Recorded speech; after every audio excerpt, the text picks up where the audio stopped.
ನಮಸ್ಕಾರ.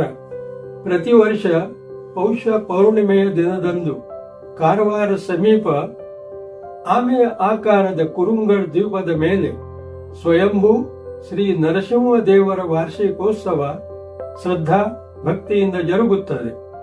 ಸಾವಿರಾರು ನರಸಿಂಹ ಭಕ್ತರು ಈ ಉತ್ಸವದ ಕಾರ್ಯಕ್ರಮಕ್ಕಾಗಿ ಆತುರತೆಯಿಂದ ಎದುರು ನೋಡುತ್ತಿರುತ್ತಾರೆ ಮತ್ತು ಭಾರತದ ವಿವಿಧ ಭಾಗಗಳಿಂದ ಹೆಚ್ಚಿನ ಸಂಖ್ಯೆಯಲ್ಲಿ ಬಂದು ಉತ್ಸವದಲ್ಲಿ ಪಾಲ್ಗೊಳ್ಳುತ್ತಾರೆ. ಈ ವಾರ್ಷಿಕೋತ್ಸವ ಕಾರ್ಯಕ್ರಮದ ಹಿಂದೆ ಯಾವ ವಿಲಕ್ಷಣ ಘಟನೆ ಸಂಭವಿಸಿದೆ ಎಂಬುದು ನಿಮಗೆ ಗೊತ್ತಿದೆಯಾ?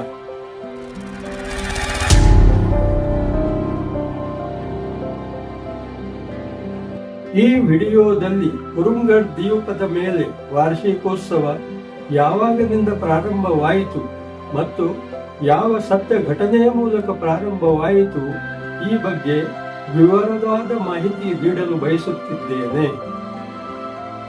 ಯಾಕಂದರೆ ಈ ಸತ್ಯ ಘಟನೆಯ ಪ್ರತ್ಯಕ್ಷದರ್ಶಿ ಸಾಕ್ಷಿದಾರರ ಪೈಕಿ ಈ ಸಮಯದಲ್ಲಿ ಜೀವಂತನಾಗಿದ್ದವನು ನಾನೊಬ್ಬನೇ.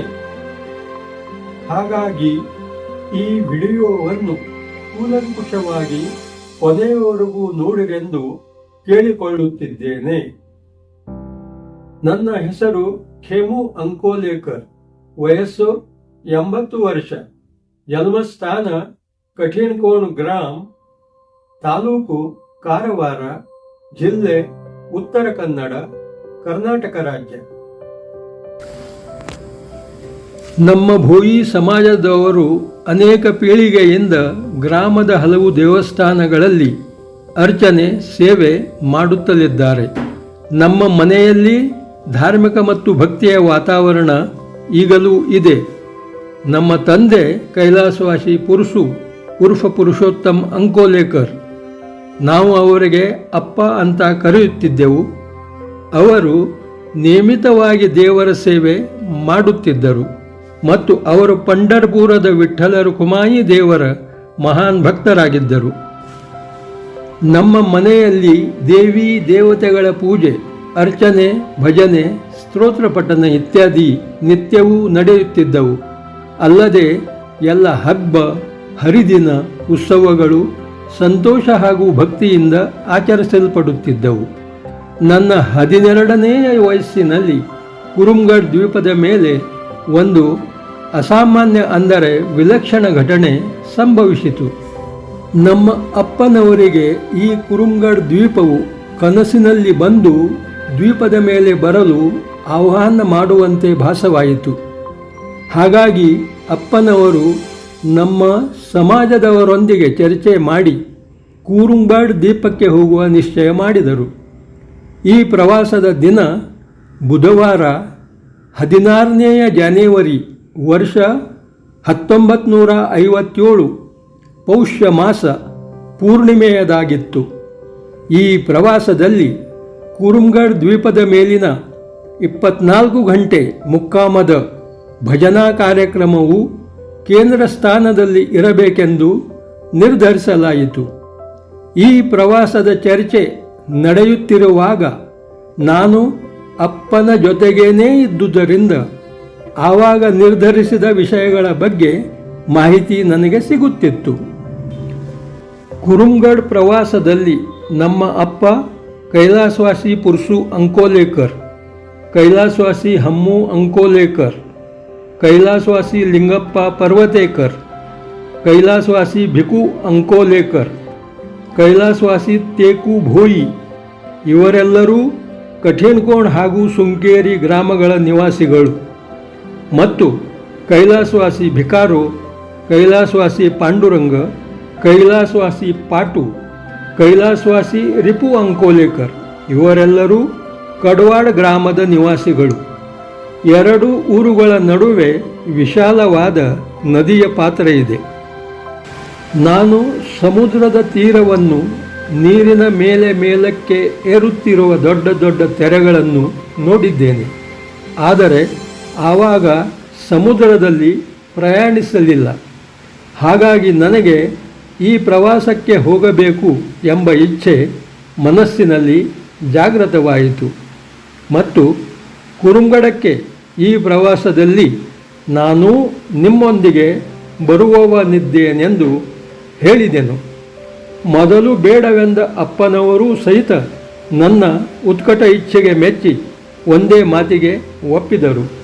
ಆವಾಗ ನನ್ನ ವಯಸ್ಸು 12 ವರ್ಷ ಮತ್ತು ನನ್ನನ್ನು ಬಿಟ್ಟು ಇತರ 9 ಮಂದಿಗಳ ವಯಸ್ಸು ಸುಮಾರು 30ರಿಂದ 35 ವರ್ಷ.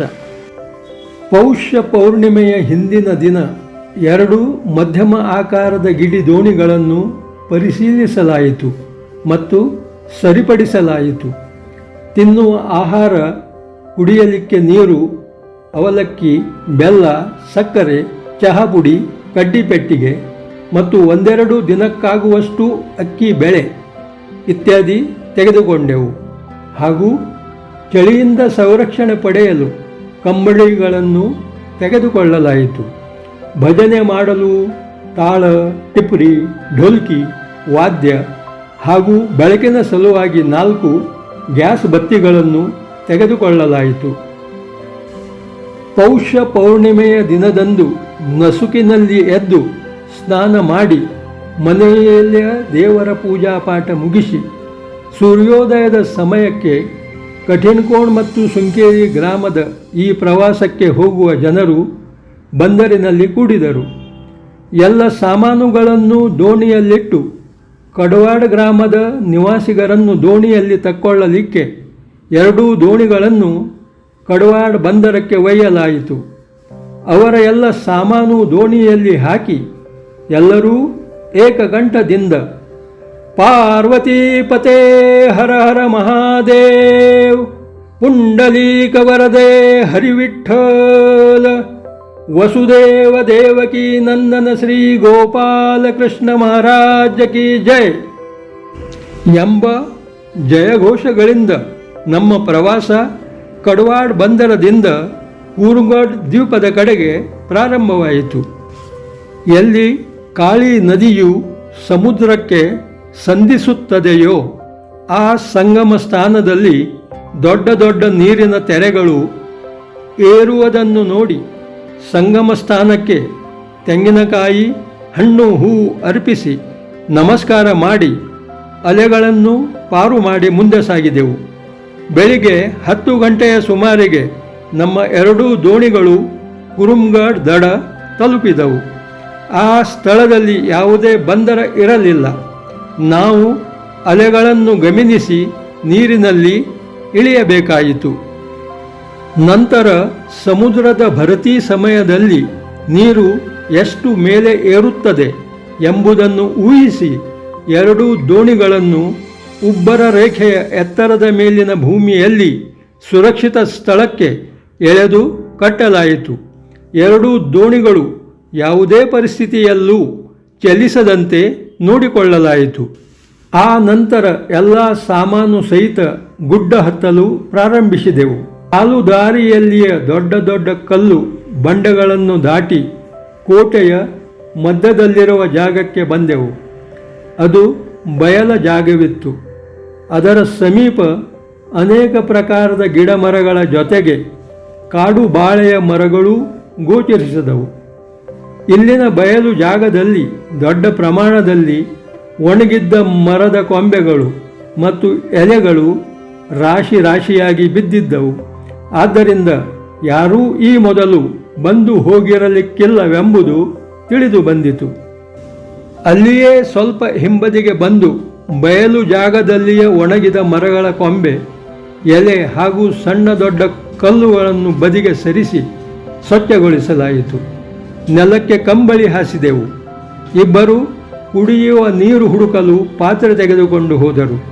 ಇನ್ನಿಬ್ಬರು ಒಲೆ ಹೂಡಿದರು. ಒಬ್ಬನು ಒಣಗಿದ ಮರಗಳ ಕಟ್ಟಿಗೆ ಸಂಗ್ರಹಿಸಿದನು. ಸಿಹಿ ನೀರು ಎಲ್ಲಿಂದ ಬಂತು ಎಂದು ಕೇಳಿದರೆ ಚಿಲುಮೆಯಿಂದ ಎಂದು ಹೇಳಿದರು. ಒಲೆ ಹೊತ್ತಿಸಿ ಚಹಾ ಮಾಡಿ ಕುಡಿದ ನಂತರ ಭಜನೆಯ ಕಾರ್ಯಕ್ರಮ ಶುರುವಾಯಿತು. ಮಧ್ಯಾಹ್ನದ ನಂತರ ತೋಯಿಸಿದ ಅವಲಕ್ಕಿ ಮಾಡಿ ಹೊಟ್ಟೆ ತುಂಬ ತಿಂದು ನೀರು ಕುಡಿದೆವು. ನಂತರ ನಾವು ಕೋಟೆಯನ್ನು ಸುತ್ತು ಹಾಕಲು ಹೊರಟೆವು. ಕಾಲು ದಾರಿಯಲ್ಲಿ ಅನೇಕ ಪ್ರಕಾರದ ಗಿಡ ಮರ ಬಳ್ಳಿಗಳು ದಟ್ಟವಾಗಿ ಬೆಳೆದಿದ್ದವು. ಆದ್ದರಿಂದ ಕೋಟೆಯನ್ನು ಸುತ್ತು ಹಾಕಲು ಸಾಧ್ಯವಾಗಲಿಲ್ಲ. ದೂರ ಸಮುದ್ರದಲ್ಲಿ 2 ದೋಣಿಗಳು ಮತ್ತು ಒಂದು ದೊಡ್ಡ ಹಡಗ ಕಾಣಿಸುತ್ತಿದ್ದವು. ಒಟ್ಟಾರೆ ವಾತಾವರಣ ಆಹ್ಲಾದಕರವಾಗಿತ್ತು. ಸೂರ್ಯನು ಮುಳುಗುವ ಸಮಯಕ್ಕೆ ನಾವು ನೀರು ತುಂಬಿದ ಪಾತ್ರೆ ಸಹಿತ ಮೂಲ ಸ್ಥಾನಕ್ಕೆ ತಲುಪಿದೆವು.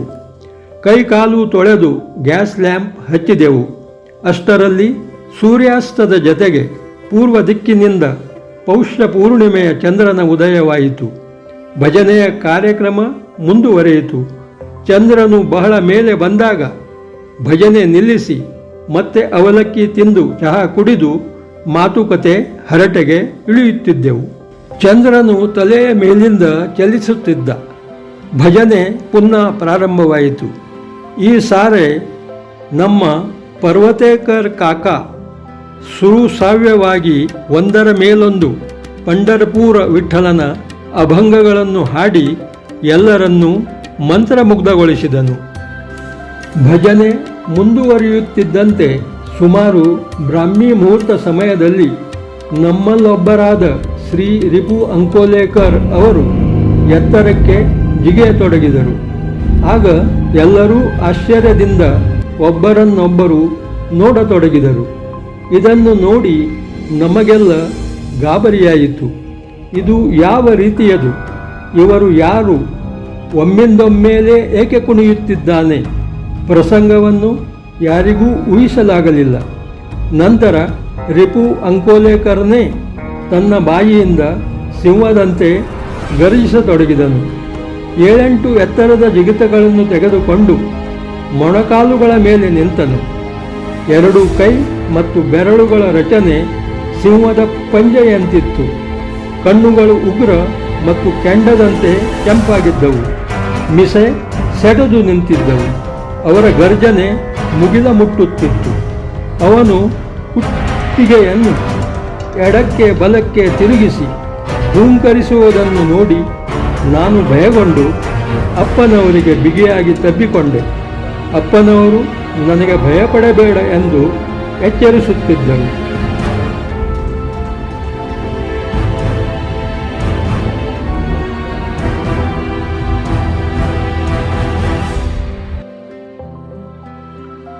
ಈ ಪ್ರಕಾರ ರಿಪು ಅಂಕೋಲೇಕರ್ರ ಸಿಂಹರೂಪದ ರಚನೆ ಮತ್ತು ಗರ್ಜನೆ ಸ್ವಲ್ಪ ಕಾಲ ಮುಂದುವರೆದ ನಂತರ ತಾವಾಗಿಯೇ ಸ್ವಲ್ಪ ಶಾಂತವಾಗಿ ಮೊಣಕಾಲ ಮೇಲೆ ನಿಂತಾಗ ಅಪ್ಪನವರು ಹೇಳಿದರು, ಶ್ರೀ ರಿಪು ಅಂಕೋಲೇಕರ್ರ ಮೈಯಲ್ಲಿ ದೇವರು ಅಂದರೆ ಭಾರ ಬಂದಂತೆ ಕಾಣುತ್ತಿದೆ.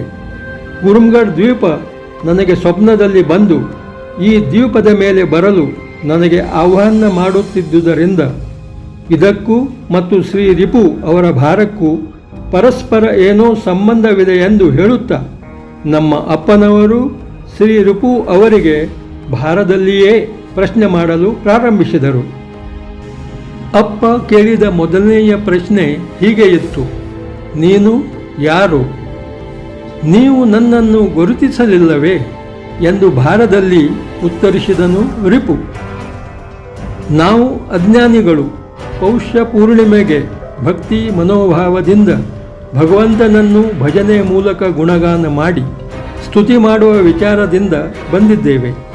ಈ ಕುರುಮ್ಗಢದಲ್ಲಿ ಏನಿದೆ? ಯಾವುದೇ ಪ್ರಕಾರದ ಏನಾದರೂ ದೇವರ ಅಸ್ತಿತ್ವ ಇದೆಯಾ ಅಂತ ನಮಗೆ ಯಾರೂ ಹೇಳಿರಲಿಲ್ಲ. ಈ ಬಗ್ಗೆ ನಮಗೆ ಗೊತ್ತಿಲ್ಲ. ಆದ್ದರಿಂದ ನಾವು ವಿನಮ್ರವಾಗಿ ಕೇಳುತ್ತಿದ್ದೇವೆ, ನೀನು ಯಾರು?